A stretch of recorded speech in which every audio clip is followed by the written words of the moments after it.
Hi, thanks for joining me. I'm Phil with Electrocom's Project Management. Today I'd like to take a little bit of time to talk about understanding the priorities within the plan. So, going back, before I came to Electrocom, I was in the Army for 7 years.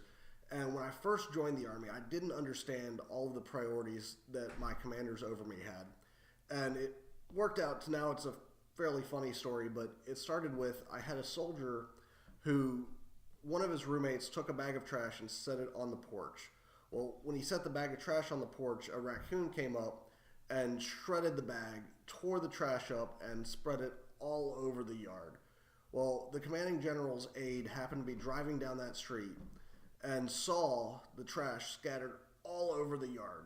When he saw that, he reported back to the general. The general then reported to my brigade commander, who reported to my battalion commander, who ultimately brought me into the office, and it was explained to me the priorities that the general of the base had with ensuring that everything is in a neat and orderly condition, and that being one of the top priorities at the time.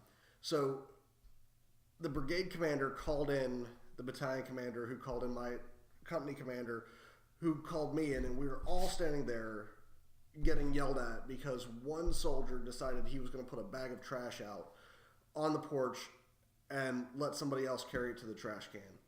Now, I didn't understand at the time that the focus from the general was so set on making sure that everything was neat and orderly. But if I'd understood his priorities better, I wouldn't have got in trouble over the situation. So by understanding what the priorities are up front, we can really keep ourselves out of hot water later.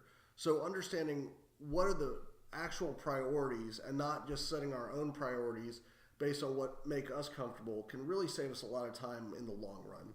Understanding what needs to come first, and if we have the option to move ahead in one area versus another, where should we invest our manpower? Where should we invest our time?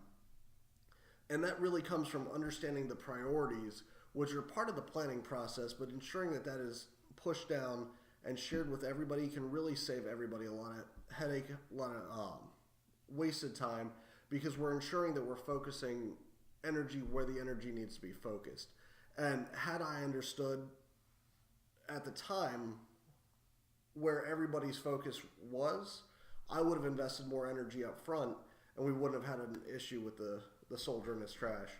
Looking back, it's very funny, but it did take a lot of time, and the consequences had me spending a lot of time understanding better what it was that the priorities were. So take a look at how we express our priorities to our crew so that we are investing our time where we need to invest our time. Thanks for watching. If you have any questions, please let me know.